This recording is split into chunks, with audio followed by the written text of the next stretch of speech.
Kung napapansin nyo, makapal ang volume ng buhok ng ating customer at talagang malalaki ang hibla. So ang request niya mga katropa, barbers lang mga katropa. Pero syempre, gawa natin ang paraan yan.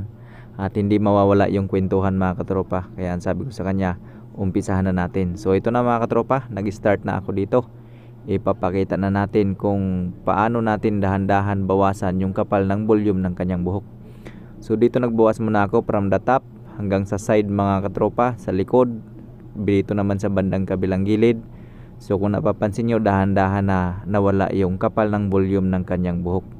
So mga katropa, nakapass forward lang yung ating videos para mas madali nyo makita at hindi kayo maiinip sa resulta ng ating ipapakitang obra.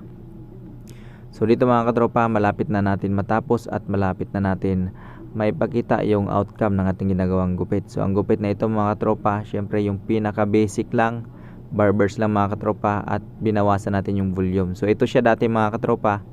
So ito na yung outcome sa ginawa natin ngayon. Yun na yung resulta mga katropa. So puging-pugi na si sir sa kanyang gupit.